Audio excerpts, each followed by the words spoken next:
Como decíamos antes de la pausa, estamos recibiendo con muchísimo gusto a José Ugas, quien es un abogado penalista peruano, fue procurador ad hoc de la Nación de Perú, de donde provienen varios casos de corrupción, y procurador especial para promover las investigaciones contra el expresidente Alberto Fujimori. Más acá fue presidente de Transparencia Internacional y ha sido consultor también de organismos internacionales en varios países de América Latina. Un gusto recibirlo y que esté aquí por Montevideo. Gracias, muy buenos días. Ayer yo estuve en la presentación por la cual, de alguna manera fue invitado, y hablaba de que no hay una definición única en el tema de qué es lo que significa corrupción. Un concepto que, además de no haber una definición única, se ha complejizado. Ya no es vertical, digamos, únicamente, sino las redes han cambiado. ¿Cómo podríamos explicar de qué conceptos estamos hablando para profundizar? La corrupción se ha convertido efectivamente en un fenómeno muy complejo. La definición original que en el año 93 acuñó Transparencia Internacional era muy breve y solo se refería a la corrupción pública. Es decir, corrupción en ese momento se definía como el abuso de la función pública para la obtención de un beneficio personal. Hoy claramente se habla también de corrupción privada, y la complejidad de las redes que se han ido desarrollando con la tecnología, con la mayor cantidad de recursos disponibles, hace que incluso se hable ahora de gran corrupción como un fenómeno de poder, es decir, los autores que la cometen tienen poder político, económico o de facto, si pensamos en los grupos de crimen organizado, y además se habla de corrupción sistémica en países como el mío, el caso peruano, pero creo que la mayoría de los países de América Latina, donde la corrupción no es episódica, no ocurre porque hay un partido tal en el poder o el líder X que es un corrupto, sino porque las propias estructuras del Estado están impregnadas de espacios que generan corrupción permanente. Entonces, no importa quién esté en el poder, la corrupción se reproduce, y se reproduce de manera expansiva y permanente, ¿no? Claro, ¿y qué factores influyen o confluyen cuando estamos hablando de un acto de corrupción? No son solo factores económicos. No, claramente.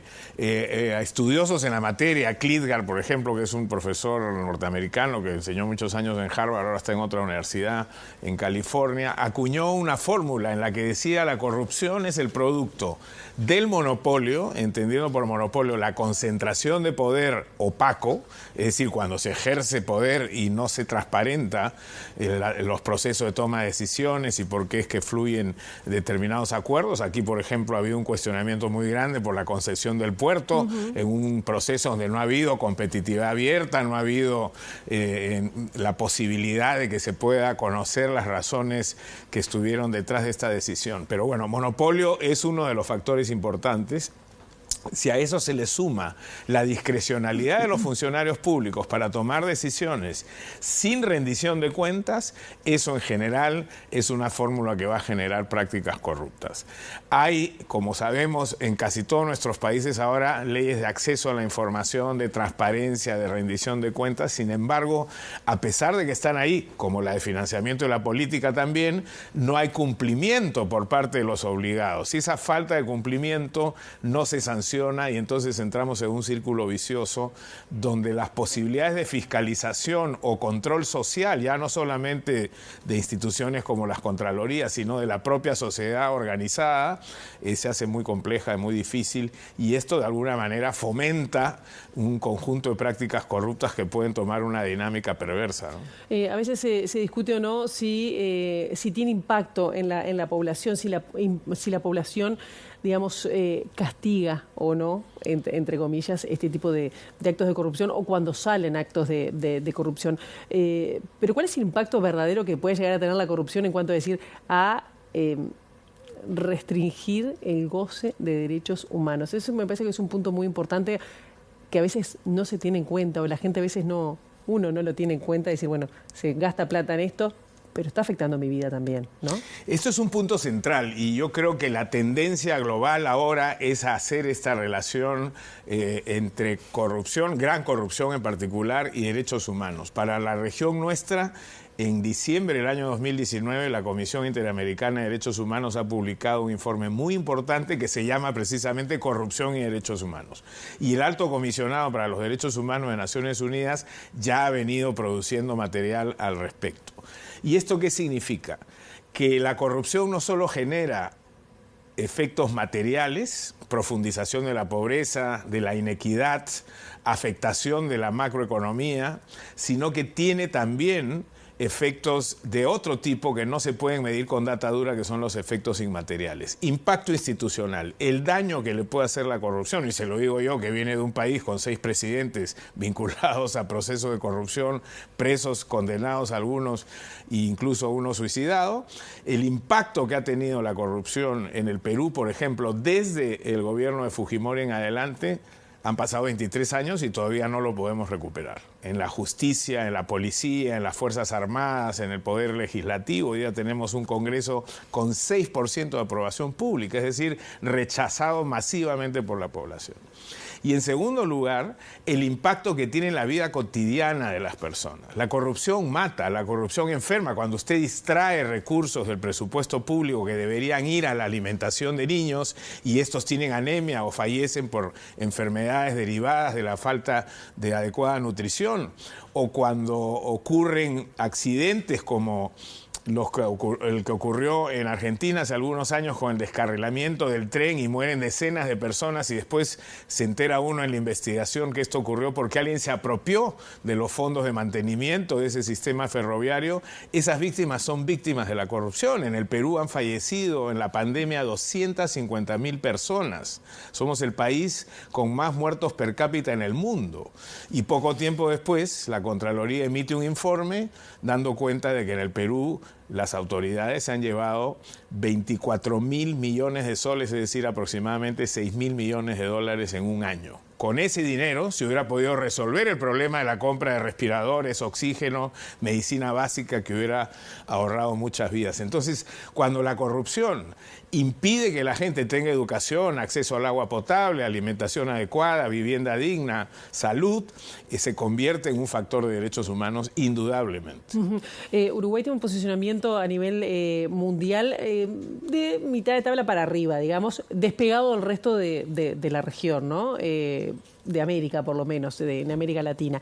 Sin embargo, hay banderas rojas que usted ha señalado, nosotros lo podemos llegar a saber, lo vemos en las noticias, pero ¿cómo ubica a Uruguay en ese panorama y cuáles son esas banderas que usted dijo, bueno, hay que prestar atención? Históricamente Uruguay, en el ranking más importante del mundo, que es el que hace Transparencia Internacional, que es un índice de percepción de corrupción, en el que se rankea de 0 a 100, donde 0 es un país totalmente corrupto y 100 es un país sin corrupción, que por cierto no existe, Uruguay está siempre en el tercio superior de la tabla, por encima de los 70 puntos. En la última, el del año pasado me parece que ha rankeado con 74 puntos sobre 100, incluso mejor que muchos países desarrollados. Mientras que la media latinoamericana está bordeando los 35 puntos, en el tercio inferior de la tabla. Y por lo tanto Uruguay siempre ha sido visto en su momento conjuntamente con Chile y Costa Rica. Hoy Chile y Costa Rica en una posición menos positiva. Uruguay siempre ha sido visto como una isla de integridad. Yo ayer mostraba un mapa donde está pintado de color rojo prácticamente toda la zona de la región americana y hay una pequeña distinción amarilla que es el Uruguay. Lo rojo se pinta en ese mapa como gran corrupción y lo amarillo son países con poca corrupción. Sin embargo, cuando uno viene, como me ha pasado a mí en estos días, y empieza a escuchar y revisar noticias y de pronto aparece que han habido una serie de escándalos públicos que además no han tenido siquiera el impacto en la opinión pública que pueden tener en cualquier otra parte del mundo, y habría que preguntarse por qué hay tan poca reacción social frente a situaciones que parecen ser muy graves.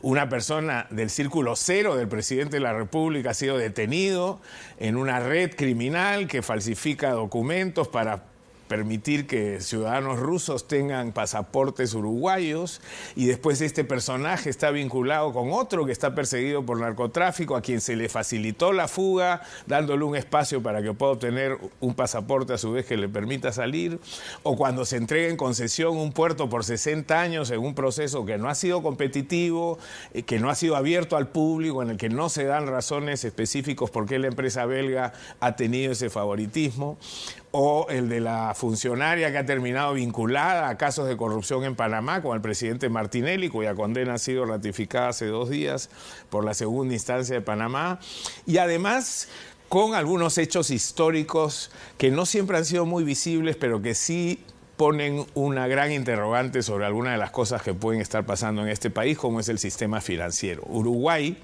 como Panamá en la región, ha sido visto siempre como un territorio en el que el sistema bancario y financiero ha sido muy complaciente para la recepción de fondos sin hacer muchas averiguaciones de cuál es el origen de esos fondos, permitiendo un secretismo y una protección a la identidad del titular de esas cuentas que evidentemente facilita el lavado de dinero.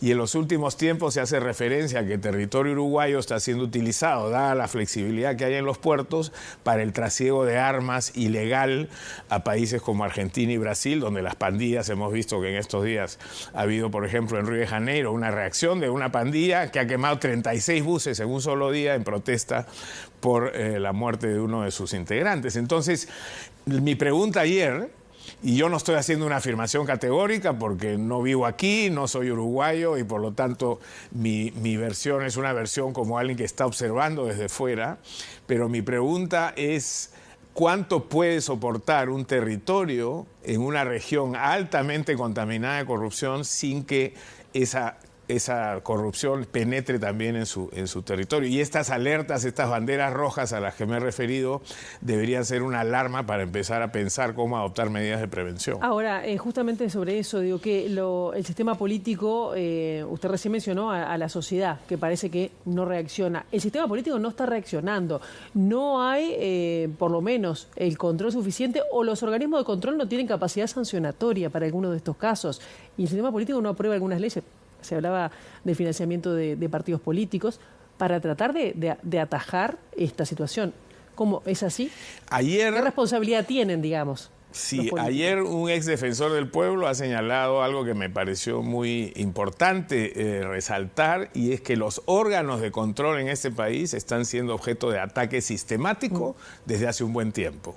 Y eso tiene una intencionalidad, evidentemente, que es bajar el nivel de control para que se puedan tomar medidas discrecionales que son cuestionables. Uruguay ha tomado la decisión hace muy poco de elevar el límite de transacciones en dinero en efectivo a $100.000, cuando la media universal, el mundo occidental, por lo menos en general, tiene un límite de 10.000, 10 veces más. ¿Por qué se relaja el control de traslado y operaciones en efectivo a una cantidad tan grande como 100.000 en una sociedad que hoy día es bancarizada, que tiene todas las facilidades para poder hacer transacciones que sean monitoreables? Entonces, eso por un lado nos lleva a preguntar qué pasa con la posición política, por qué en el Congreso no se levanta la voz y se toman decisiones más de parte de la oposición, me refiero, más fiscalizadoras en ese sentido, y qué está pasando con la población, que ante estos escándalos aparentemente no reacciona. Hubo chisporroteo ahí, hubo oposición, pero la mayoría aprobó esas leyes. Bueno, en esos casos hay que buscar mecanismos alternativos, y ahí la sociedad civil juega un papel fundamental. El problema con la corrupción muchas veces es que la víctima de la corrupción no es consciente de que es víctima, porque no tiene un efecto directo, ¿no? Yo hacía ayer la comparación. Quienes defienden, por ejemplo, la vida silvestre pueden mostrar una ballena y tienen la imagen objetiva de un animal que está en vías de extinción, o quienes trabajan por la niñez pueden mostrar fotografías, imágenes de niños afectados por el hambre, la guerra, etc. Es difícil vincular el hambre, la muerte, la enfermedad con la corrupción de una manera directa. Pero yo creo que si la ciudadanía toma conciencia de lo que le está significando en términos de vida cotidiana y ejercicio de sus derechos fundamentales, el que se estén desviando fondos importantes o generando redes de corrupción en su propia vida cotidiana, otra sería la reacción, ¿no? Le pregunto a usted, que estuvo muy vinculado en lo que tiene que ver la investigación con Fujimori, Montesinos, un caso que, bueno, fue muy sonado aquí hace, como usted decía, 23 años, 24. Sin embargo, los hechos en el caso de Perú se repiten. Es decir, ¿no aprendemos? Bueno, esa es una muy buena pregunta, porque creo que, y yo fui parte de eso, caímos en la ingenuidad que con haber conducido una investigación anticorrupción vigorosa, logramos poner bajo investigación a más de 2.000 personas, 10%, o sea, 200 fueron a prisión, han habido muchas condenas, el Perú ha recuperado más de 400 millones de dólares como consecuencia. Fue un proceso exitoso. Y se logró desmantelar totalmente la red de corrupción, al punto que los tres cabecillas, Fujimori, Montesinos y el general Hermosa Ríos, están todavía en prisión condenados a 25 años de cárcel. Pero creo que el tiempo nos ha enseñado que la corrupción no se resuelve solo desde la justicia. La justicia es simplemente el remedio final cuando ya se produjo el daño.